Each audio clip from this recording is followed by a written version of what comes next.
Okay, so here we are. Let's talk about them. Dry fire / Crye Woodland G3 FR-S uniform. What features does it have, and what are my first impressions of it? So first, let me tell you a little bit about the uniform and where I got it. So I've only had this uniform specifically for a couple days. I initially received it through a trade, and lo and behold, I'm going to end up trading it back to the guy who I got it from.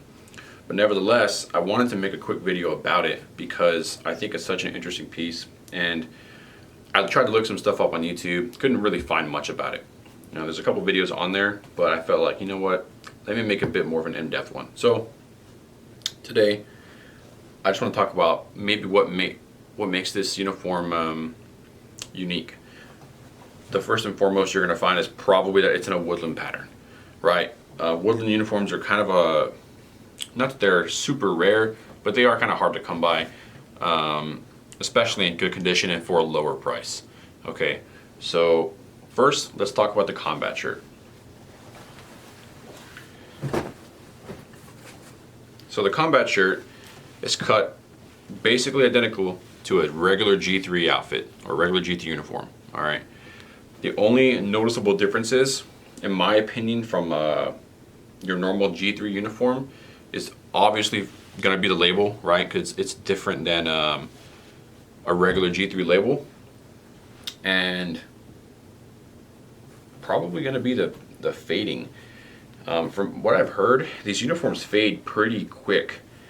I don't know how much use this uniform saw. My buddy said it wasn't used too heavily, but from what I've seen already, there is what I would call a decent amount of fading. All right, from light use, and that's probably due to the material use, because it's not your typical 50/50 Nyco cotton blend. If we look at the label, well, actually, I'll tell you what it made out of here. So, you know what? It might be easier to just post a quick picture of that. So I'll post a picture of that. There's quite a lot to read there, and I'm not very smart. So, Velcro closures. We'll do the top down first. So, we've got the standard G3 pocket, all right, with the split Velcro all the way to the top, all the way to the bottom. Okay, when you open the pocket, you've got two sections, an outer section, right? There's your pocket there, and the inner section. All right, no buttons, nothing like that. It's pretty simple, pretty straightforward. All right, that's the pockets.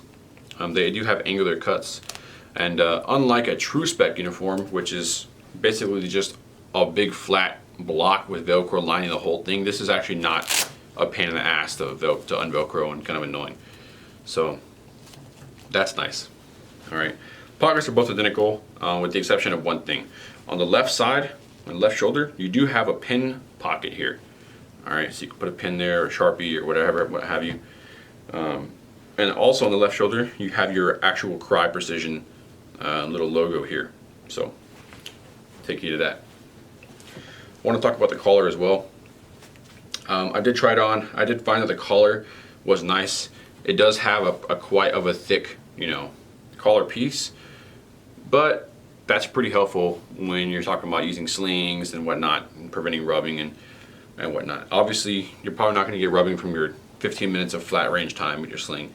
But if you're humping in the woods and you've got this on for hours and days and maybe even weeks, this collar will probably save your ass. So there's that. It does have a nice YKK zipper, like all Crye / dry fire products should have. I like it a lot. Very crisp. Not really any problems with that. Moving on to the elbows. This does take inserts made by Crye, and there's a little opening here for the elbow pads. And they just kind of slide in there. You're going to fold them up, scrunch them up, and throw them in there. I don't have any today to show you, unfortunately. Maybe in a future video with a different uniform, I'd be able to show you that. But the elbow pads are pretty simple, pretty straightforward. Notice that there's not a cut like there is on the AC uniforms. All right, on the AC uniforms, you'll have an elbow pad cut, and I'll show you exactly what I'm talking about now. So I have here an AC black combat shirt. if you look at the elbows on the Gen 2s versus this is a G3, right? This is a G2 shirt, this is a G3 shirt. The G2 combat shirt has the elbow pad slot, all right? And do note, it actually runs into the inside of the uniform. It's kind of odd. I don't think I'm a huge fan of it, but that's what that is. And then your G3 is just gonna take a little foam insert, at least on the FR variant. I haven't had a G3 uniform, like a regular G3 uniform, in almost 5 years. So I don't remember if they had elbow pad slots or not. Let me know in the comments if you know, and so I can go ahead and get that information out at another video. But moving along, it's nice and long. I don't really have any problems with it getting untucked or whatnot. I tried putting it on, moved around, ran around, as you would expect from any Crye uniform. The fitment, as long as you have your size, is pretty nice, pretty snug. I didn't have any issues with the shirts coming untucked. The shirt's nice and soft. There wasn't any chafing or itching or anything crazy like that. So that's what I want to talk about the combat shirt. Let's go on and move on to the pants. Now I do want to know, again, this was going to be a bit in depth as far as the features go. I wanted to talk about every single little thing that each part of the uniform has to offer. But other than that, I will talk a little bit about the history at some point in this video, maybe in the back end. So, talking about the Crye G3 FR pants.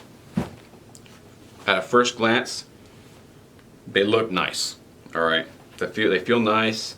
I don't really feel any cheapness, as you wouldn't with a Crye uniform. Okay. It's important to note, on this particular pair of pants I have here, yes, they are faded.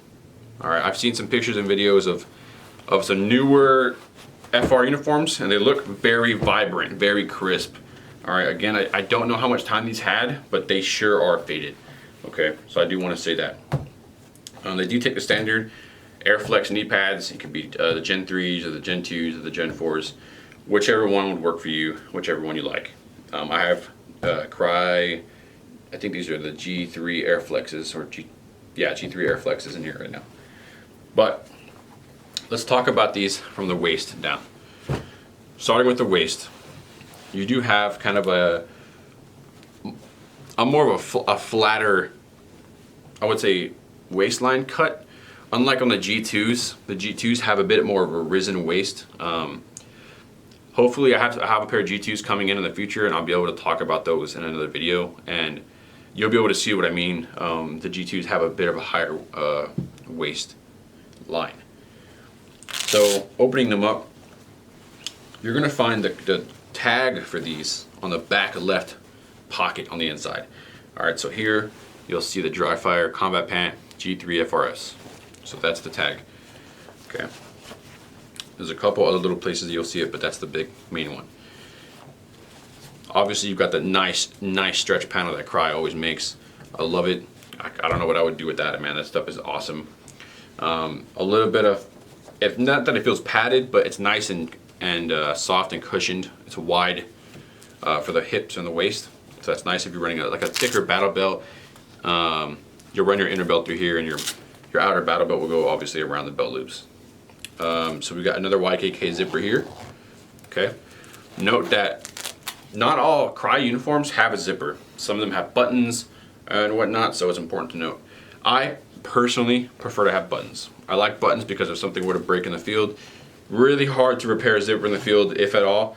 Buttons are pretty easy and quick to fix. So that's my personal opinion, but yeah, we'll leave that about the zippers. Okay. There is some reinforced stitching here to prevent, extra ripping and whatnot here, and then also here. So you do have these little, I want to say, like the little glove, or like some people put gloves on them, but I'm not really too sure what they're called. But these little loops that kind of just hang off. You can clip a S carabiner on them and put your gloves there, or what have you not. I think that's the only thing I've ever really seen people use them for. Maybe if you're out of options, maybe you're not running a battle belt and you want to put, I don't know, chem lights on there, but I would just run them through your belt. However, I did want to talk about the Velcro. So again, I did want to say that these don't have a button. They have a Velcro closure like all G3s do. On the inside, I'll show you if I can show you the inside. It's noticeably a different color than the rest of the uniform. Okay, just keep that in mind. Not that you'll be wearing these inside out running through the woods, but it is noticeably different. And you can see the shock cord here that's used to adjust the knee pads, and we'll talk about that here in a moment.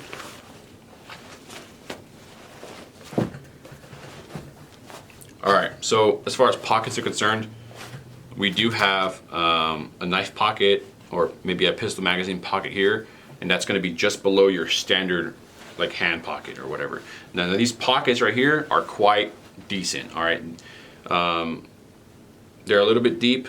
As you can see, I can get my whole kind of wrist and hand in there, and it kind of ends about like right here. Okay, so that's for like the hand pockets, knife pockets, pretty solid, no issues. Thigh pockets, these have a Velcro closure. All right, and in these thigh pockets, or dip can pockets or whatever you use them for, you are going to find that knee pad adjustment. All right, so let me show you how that works. You'll have a shock cord here and a little tension tab. You can just pull on the shock cord, and you should be able to raise or lower the height of the knee pad. All right, I'll show you again. You can raise it just like that. So that's how you adjust the shock cord or the knee pad height. Those will be in both thigh pockets. All right, as you'll see here, there's one here as well. Okay. Cargo pockets. I love cargo pockets. Boy, do I love cargo pockets, man. You could put so much shit, gummy bears and fucking, no, I'm kidding, but cargo pockets are cool. What's cool about these ones is that inside they have a black kind of elastic loop. So if you wanted to, I have one here. You could get a water bottle. All right. Let's say you want to be bougie, and I mean not bougie, I guess poor, and you don't have a little extra pouch somewhere for a water bottle. You could just shove them in your cargo pocket, and it would stick there. I wouldn't shake around too much because it's in that elastic band. I guess if you're walking, but if you start running around, in my opinion, this motherfucker is probably going to come out. So keep that in mind. Don't keep all your water in your cargo pocket. But yeah, it just got two little Velcro tabs here, and it closes. I do want to mention too, though, that these pockets do expand a little bit. If you see there, whoa, magic. All right, the fabric's cut in a way that it kind of folds on top of each other, so it stays very slim and low profile. But when you start putting stuff in them, they will actually expand. All right, and those openings will get bigger, and you can put a lot of shit in them. So just keep that in mind. It's never a good idea to put too much stuff in your cargo pockets, in my professional opinion. I say professional meaning as a regular infantry guy, I didn't like having shit in my cargo pockets.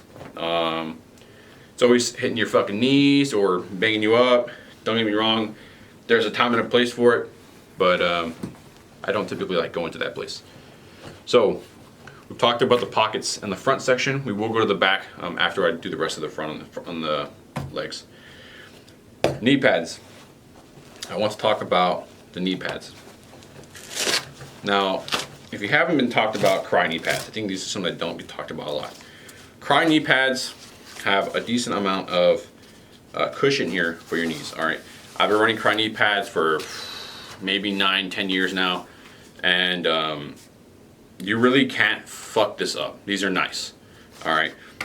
One thing I will say that I like better than Crye knee pads are the Patagonia Vic P pads. All right, the Vic P pads or Vic pads, those are quite nice. I wish that more uniforms would adopt Patagonia style, but the Crye ones are pretty good too. All right, now I wanted to show you what it looked like with the knee pads not in them, because there is a bit of fabric behind the actual padding itself when it's not in there. Okay, so on some of the Woodland uniforms you'll see out there in the market, some of them are going to be 50-50 Nyko, some of them will be like, a mixture of different blends, and they were all issued to different units, and different units had things made different ways.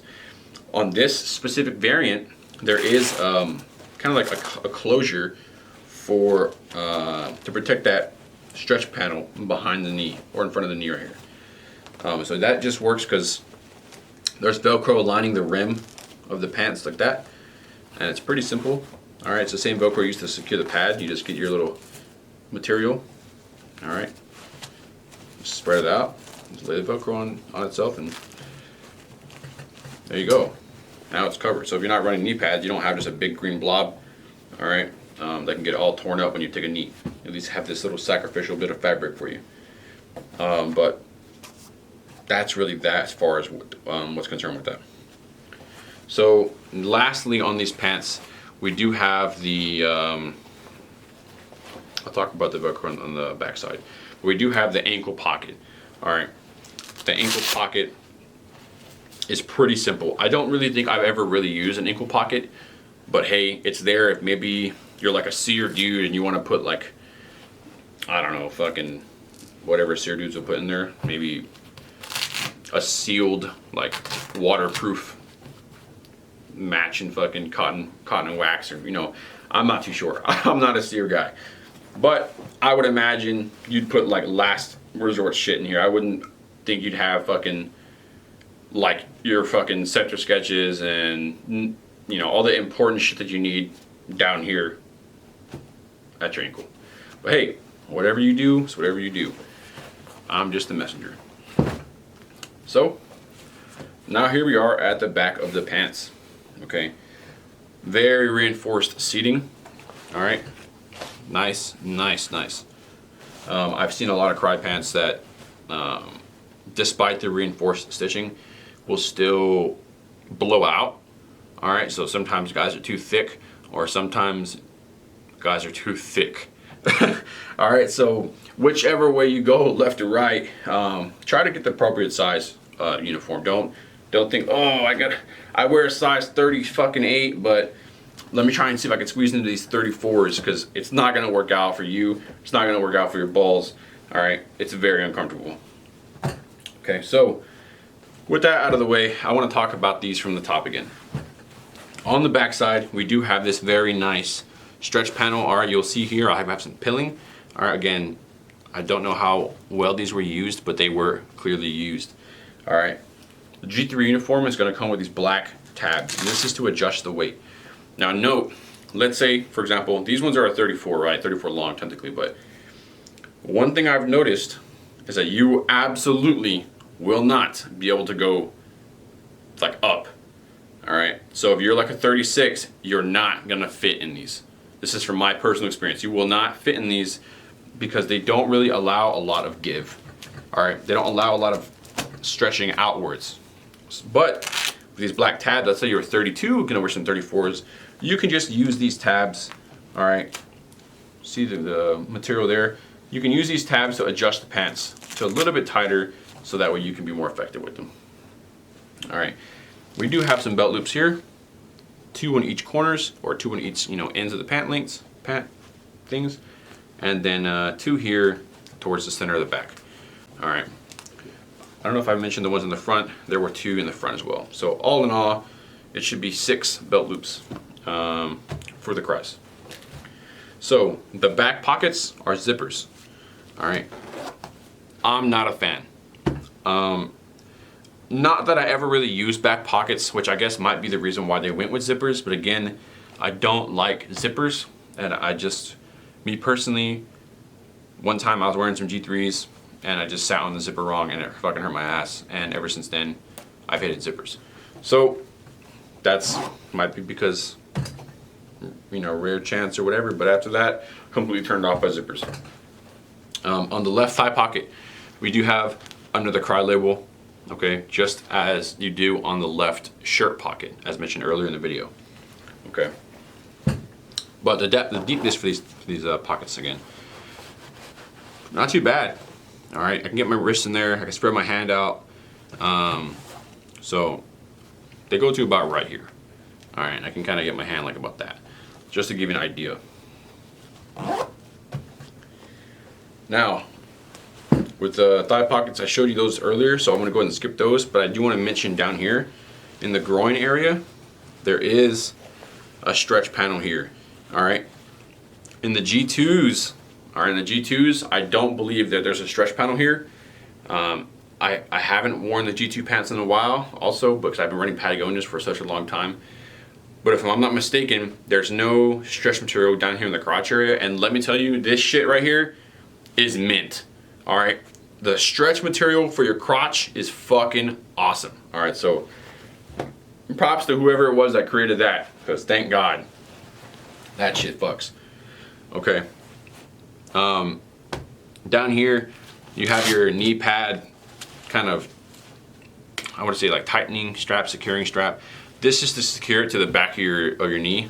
Just, you know, so that way you don't just have a loose knee pad just flopping up and down as you're running around.